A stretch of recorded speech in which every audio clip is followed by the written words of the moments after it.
What's up, everybody? My name is Bobby. I make music under the name Dogface Boy. Today we're going to do a little bit of sound design, but I want to talk about a popular sound that I kind of hear in a lot of electronic music, and that is, it's like a whip into the harmonics. That's why I like to call it the harmonic whip, you know? But I got a initialized preset down here, same note on it on the MIDI track. Let's open up Vital here.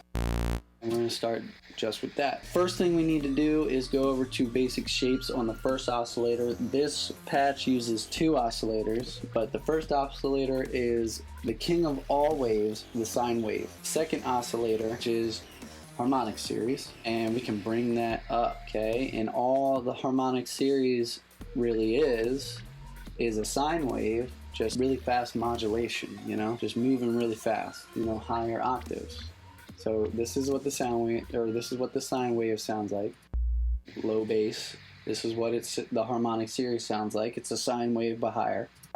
And something particular about this sound is like you kind of have to have the amplitude on the waves to be all the same height. So the way you can easily do that is you could like move this around and get like a real specific height, but as you can see, frame right here, it says frame 184.1. Well, if you right click that and you hit enter value, you can actually type it in. So let's type in 184 and it'll pop it right to where that is, and even on all the peaks. See, if I bring it down and then enter value 184, you could do that. And if you wanted a lower pitch, you could go down, find the different value, like here you go, 136, and enter value 136 and get the same thing. See how there's less fluctuations in that sine wave? It's a lower pitch, see? And then I go enter value 184, higher pitch.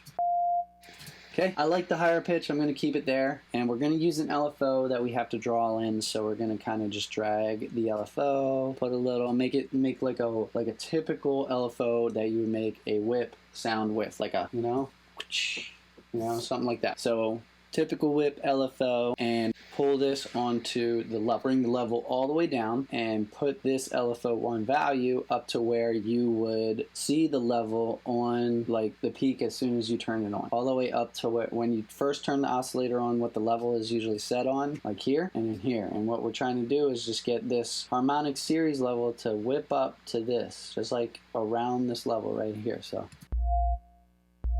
get something that sounds similar to that. If you want, you could put a filter on all of these. Make sure that oscillator 2 is on filter 1, and you could take the LFO 1 on to the first filter. Maybe drop down this filter. Okay, listen to it.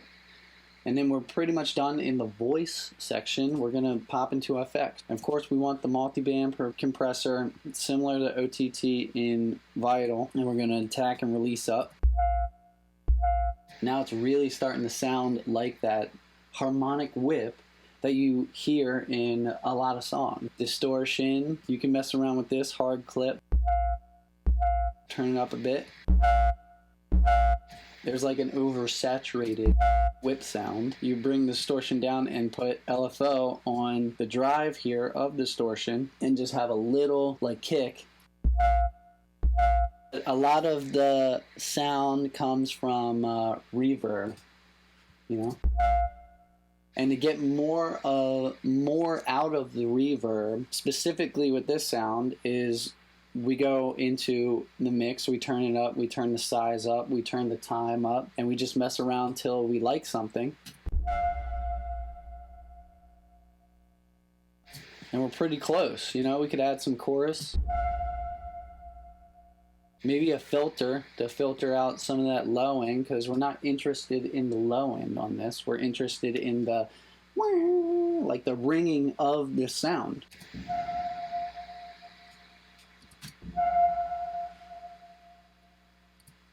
And I mean, that's pretty much it. That's pretty much the sound you want, okay? And then you can go in here and pitch it to your song.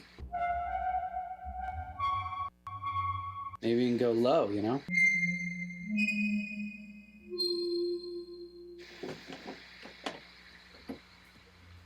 Oh no! Logic crashed. Alright, well, Logic crashed on me, but that's pretty much how you make the sound, you know.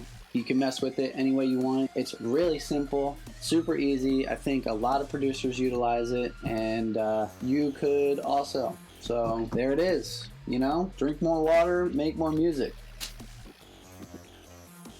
I've seen a couple YouTube tutorials on how to make this, but they all call it something different, and I even had a different name for it, which I thought it would be called like a bass whip or a harmonic whip or something, and other people call it like, I don't know, sub flare, or like everybody describes the same sound a different way. If you want to know like a specific sound, then you could send it to this email and put like a timestamp on the song, like when that sound happens, and I'll do my best to like recreate it or whatever, or try to figure it out or whatever. I'm not a master in like figuring out how sounds work, but you know, it's what I'm trying to learn, and I like to do it. So I think this is popular. I think this is useful. I think you could totally use it in your productions, and I think a lot of producers do use it in their productions because it sounds sick.